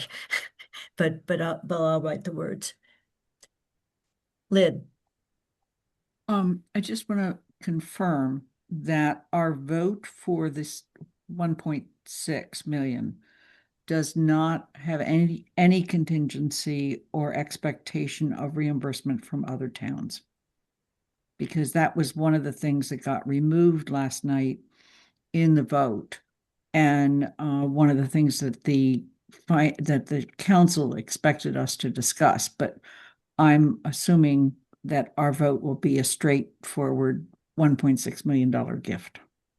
Does anyone want to, when you're raising the question, so does anyone want to suggest making it contingent on something? Is what you're asking, the strings. And last night I argued no, as strongly as I could, but I think we can, if we want to, talk it through again. And just so everyone knows, when this goes to the council, it will get talked through again, in terms of that. So what we heard last night is there is not enough money in the E&D or the regionals capitals. There are two pots of money that they can draw on in emergency. There's not enough to fund this. And the other towns, one of the small towns is in a situation where they're flatlining their other school, their elementary school, and at the point of thinking of whether they need to close it or not, in terms of where the pressure would be. So we can ask for more information about that, but I'm not prepared to propose there be any contingencies. And we removed that wording from last night's referral.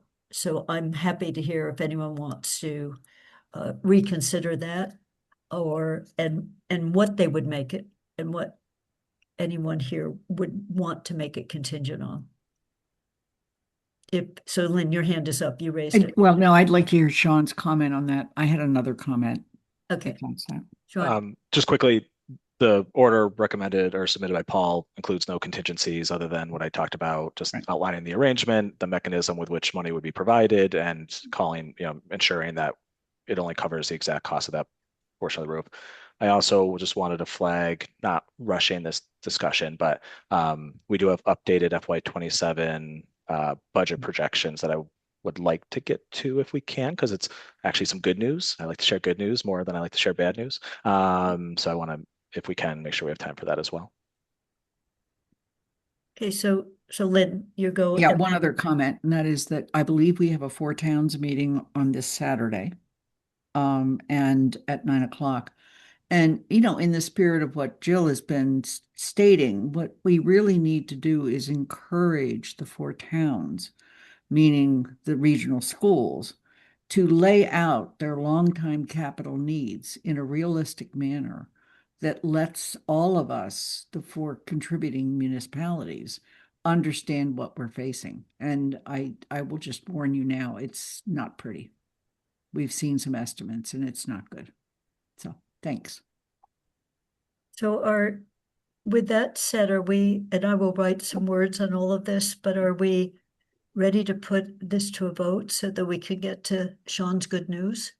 Mm-hmm. Yes. Oh. So Sean, if you could put them up on the screen just so I can, now we have a new C.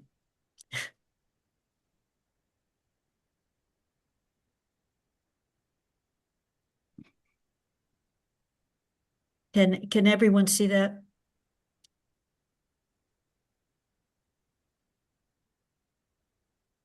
Okay, let me just make my screen bigger.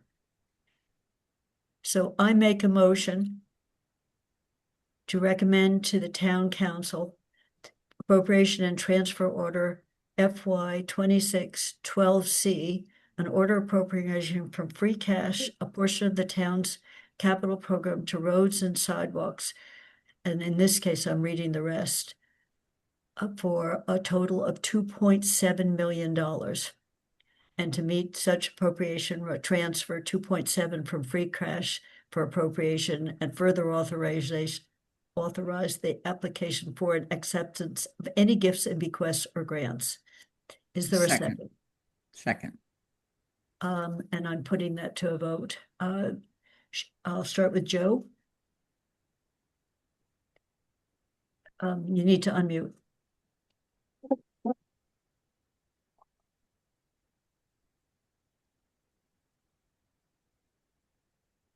I support.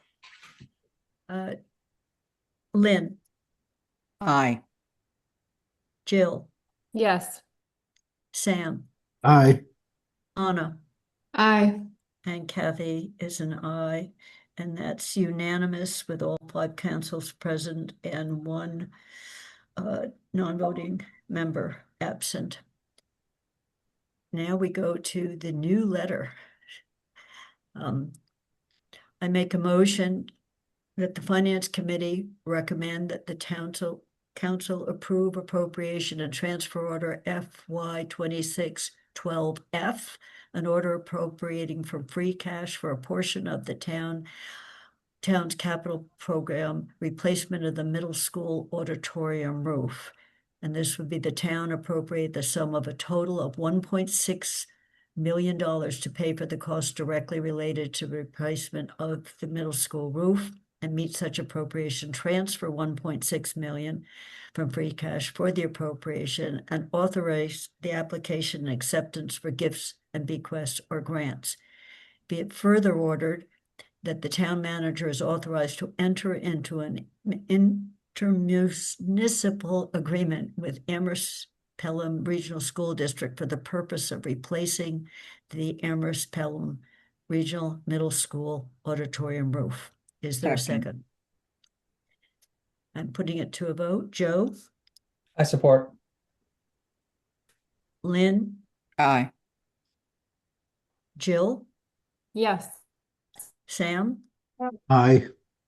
And Kathy is a yes as well. It's unanimous. I'm And also we an will- aye. Oh, who did I miss? Anna. Anna. Anna. She's an Aye. aye. Still an aye. Okay. Thank you. And I will write the extra words, Sam, to make it clear that that intermunicipal agreement would include a way of never overspending on this, that getting the money back. That if it comes in lower, we're not spending more than 1.6. So the language tone Sean gave us. So we're moving on to the projections, the revised projections, and I see we've got a little less than a half an hour left. Is my timing right on the time?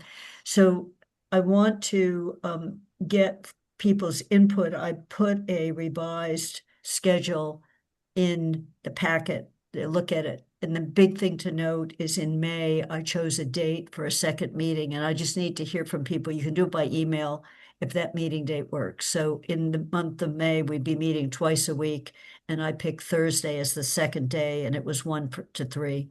So if people can just email me about that, I'll send you a reminder. We don't need to have a discussion about it. And then the other item, I don't think we'll have time to get to. Sean, you're on. Thank you, Kathy. All right, so the request was to bring back updated budget projections around this time, and there were specific criteria in the budget guidelines with what to do if additional revenue sources came in or if other expense projections came in lower. So let me actually start at the top here with revenues. So property taxes did not change much. We did reduce our estimated new growth a little bit. It typically is around 650. We reduced it a little bit to 550 for a couple of reasons. One being that our FY 26 actual new growth was only at 400, and so we wanted to close that gap a little bit between our most recent actual and our sort of placeholder that we typically use. And then number 2 is that we know our new growth is going to be impacted, negatively impacted by the fire that happened at Olympia and the project there that would have likely come on as new growth. Now is unclear, and the timing of when that potentially could be new growth is unclear. So, and that was potentially going to be a big figure. So we've reduced that a little bit. In the local receipts, we updated these a little bit more based on averages. One area I did reduce, and I noted this in the past because I was concerned about this was the investment income. In the original financial indicators presentation, we had bumped it up to 700,000. For this updated projection, we've kept it at 500,000. And again, it's just, for me, I'm really nervous about increasing something that we know the Federal Reserve is actively going to be looking at in the next, few months about reducing short-term rates. We started to see CD rates already coming down, and these construction projects, over the next year or so, we will stop having borrowed money to pay for them, and it'll just be paying back the bond. So we won't have any additional funds. So I really want to be cautious about building an operating budget on those revenues that could come down in the future. So I know it doesn't sound like good news so far, but there is good news coming. So those are both bad news. That's what Kathy's saying with her eyes. I can see it, but there's good news. So we've incorporated the state aid figures that were in the governor's budget proposal. So that boosted up the revenue from what we had originally. Originally, it was very conservative. So we put in the governor's budget proposal, which increased our unrestricted general government aid, had a small increase for Chapter 70. Sort of a double-edged sword and an increase for charter tuition reimbursement. It's good that the reimbursement's up, but that typically means that the expense is up as well, down below in our state assessment section. So that's sort of a wash, but we've incorporated the new state aid figures. And then lastly, we've updated our ambulance fund to use a little bit more ambulance funding to support the budget, and that's specifically to phase in the first year of a multiple year plan of looking at fire staffing. So that was one of the requests for the town manager, was to look at a multi-year plan to address fire staffing, fire and EMS staffing. And so this additional $200,000 would be the first year increase of that. So what does that mean for operating budgets? So if we go back to the budget guidelines, actually, let me come back to this in 1 second. So on the expense side, a couple things that came in favorably. Our retirement assessment number came in basically flat. So we originally had around a 4% increase to the retirement assessment. That came in under 1%. So that lowered our expenses that are outside of operating budgets. And then our state assessments came in lower.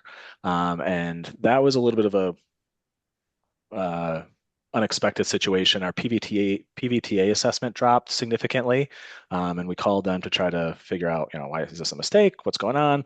And what they've said is that other members of the PVTA system have grown while we have sort of stayed the same. And so our portion of the assessment has dropped. And so that was the biggest driver. So if you look at our state assessments going down, that's unusual that it would go down, but it did because of that drop in the PVTA assessment. Now, just be aware that that drop for FY27 is a good thing. But most of that PVTA assessment, we get reimbursed to us on the revenue side from UMass and from 5 Colleges Inc., because we have an agreement where they pay essentially a percentage of that assessment based on their usage and the routes that are sort of set up around their institutions.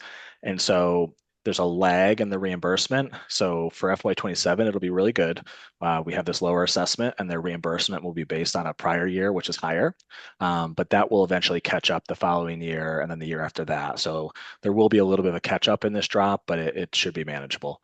But just so you know that this assessment drop is really good for this year, but eventually the reimbursement we get from UMass and from 5 Colleges Inc. will catch up to it.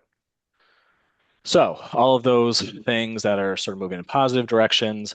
The first recommendation in the budget guidelines, or the first requirement in the budget guidelines, was to implement the first year of an improvement to fire staffing, and starting with unfreezing the position. So our proposal right now is essentially the town operating budget, we're increasing by $200,000, which would be that portion coming from the ambulance fund, which would allow the fire department to fire EMS to add 2 positions.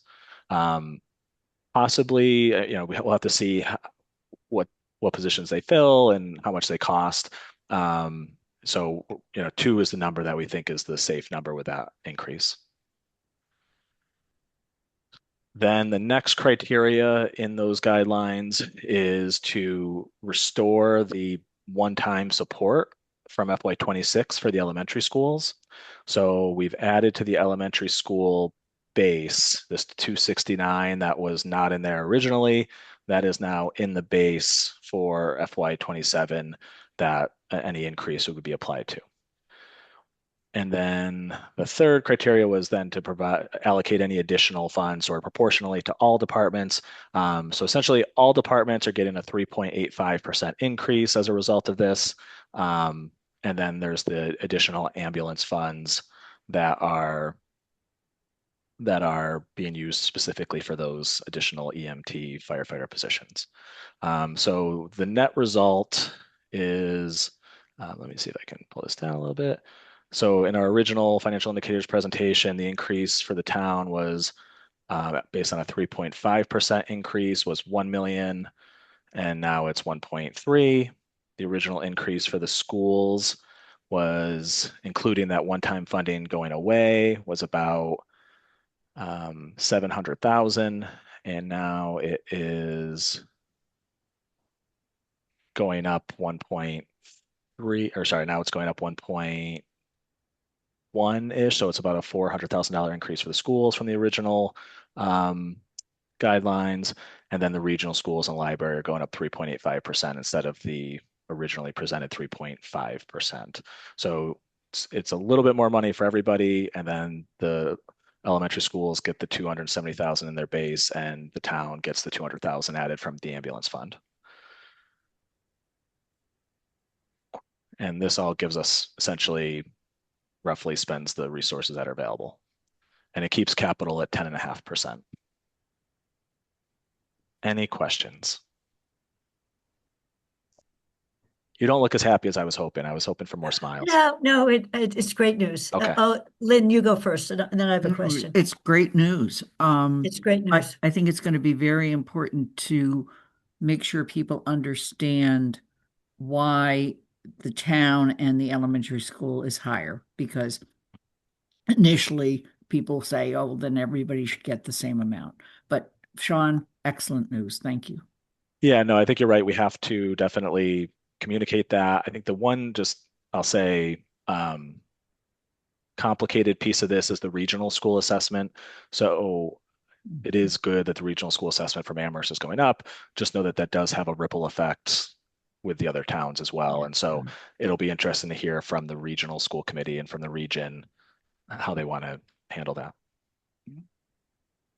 And that was actually my question, Sean. So I'm assuming you're transmitting this so that at the four towns meeting that have, because when we were at for those who have been at that meeting, when we were at 3.5, it was a big stress for one of the towns to even, given the assessment formula, that their share then becomes X. So I was figuring, well, if we go up to, 3.75 and now it's 3.85, it pushes everybody up. I mean, it's good news for the region because it's more money.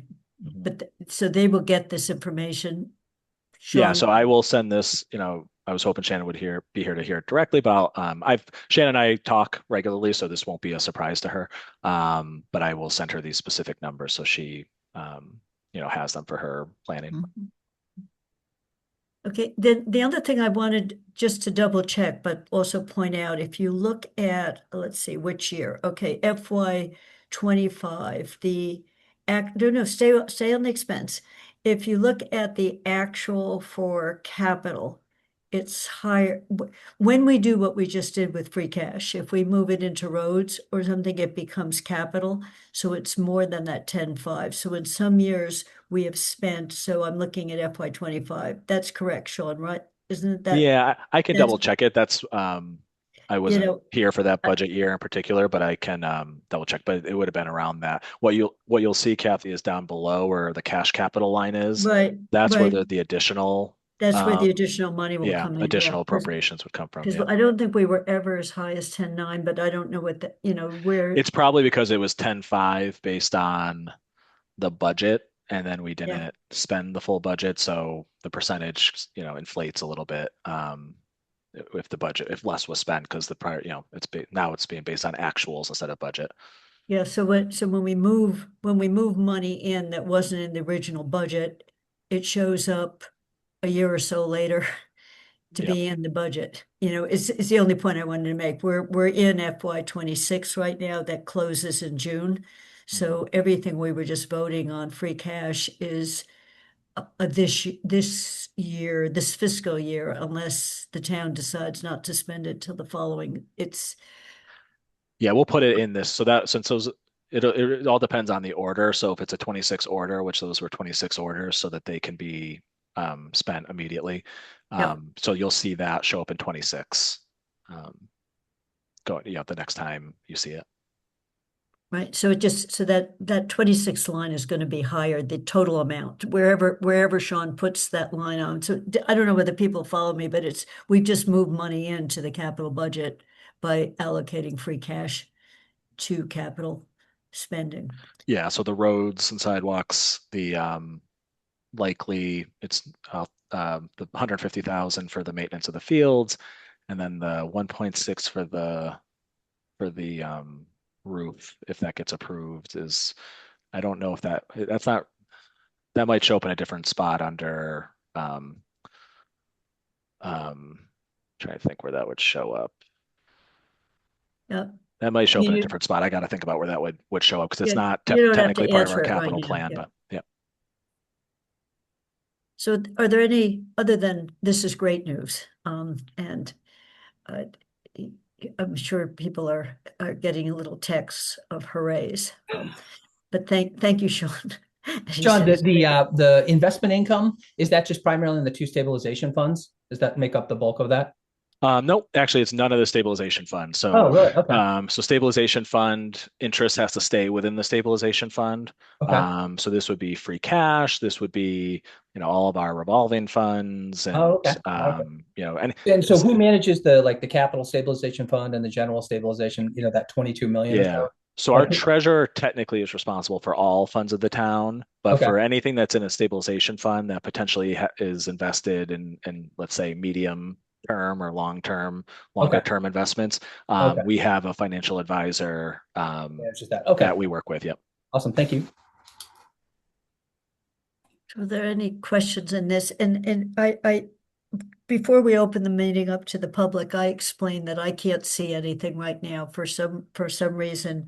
When you try to access the town website from Switzerland is a barred country and you can't get in. So I will get access to what is being posted, but this is being posted in today's packet, correct? Yeah, it's in the It has packet. been already. It has And been I just already. want to clarify, you all thanked me, but really you should thank Paul, because these are Paul's, Paul has to greenlight anything that comes to this committee, and it ultimately, will be Paul's budget, the town manager's budget, that gets presented to the finance, or to the council. That's job security for Sean. He knows he does it. Thank you, Paul and Sean. Thank you, Paul. Thank you. So just to give people a little bit of, we have a few minutes left, so I just wanted the next meeting we have, let me just pull up my notes on it. But we are not, the Community Preservation Act set of projects has not yet come to the council, so we won't see them till our second meeting in March. We won't see them on the March 3rd meeting, but we'll see them at the following meeting, the meeting everyone. And let me just see what I had worked out potentially what we would be looking at for our next March meeting. Talk this through with Sean a little bit. So if the financial orders were still around, we could continue discussion on them, a report on what happens in the four-town meeting.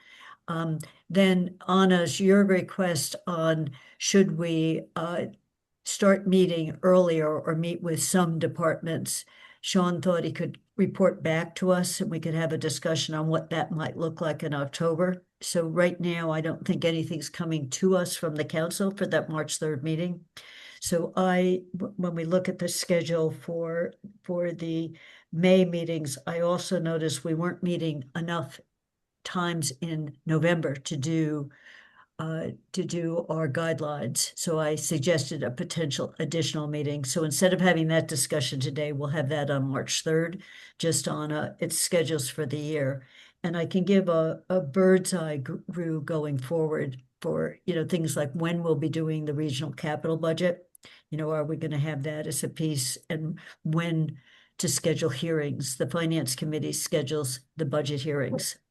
So I have potential dates for those. So that'll be the March 3rd meeting, barring anything that I don't know about. So Sean. I just want to clarify, because it's not on my calendar. So there is a four-town meeting this Saturday. I know I should probably have that on my calendar, but I didn't see it on the town got calendar. a notice about it, but I have not seen anything since Okay. then. We had a hold on our calendars for it. Okay. So I don't know whether that has changed. I don't see it on the regional school calendar yet. Yeah, Deb Leonard is in the audience. I don't know if it's correct. Okay to ask her. If she's still in She the audience, just raised her hand. Bring her in. Deb raised her hand. Hi, Deb. Hi, yes, we are still planning on having that. The hearing will be a meeting on Thursday. The budget hearing will not be a hearing, but we will be still having a meeting on Thursday on the regional budget and the Four Towns meeting on Saturday. But you're not doing a hearing, so you're having a meeting on the budget, but not a hearing on. We will have to do a hearing. I think it's now the 10th. We did not put it in the newspaper. Okay. Thanks. Okay, so we normally get from Sarah Beth Kenny, we got the hold originally, and we usually get material often just before the meeting, but it goes on to the agenda. So, and everyone, Joe, if you want to attend those, everyone can attend, on the committee. Yeah, I will be there, I think, on Saturday. Yeah. Assuming that's It's 9 o'clock at the middle school library. Yep. Okay. Yeah, it's right behind my house, so I'll be there. Anything else? If not, at 2:59, I make a motion to adjourn. Is there a second? Second. Then I'll put it to a vote. Joe? I approve. Yay. Lynn? Or Yeah. Sam? Aye. Anna? Hi. Jill? Yes. And Kathy's a yes. It's unanimous. And thank you both, Paul and Sean, because I know you did work between last night's meeting and today's meeting for getting all of this to us. Thank you both very much, and all the staff that works behind you. Thank you. thank you.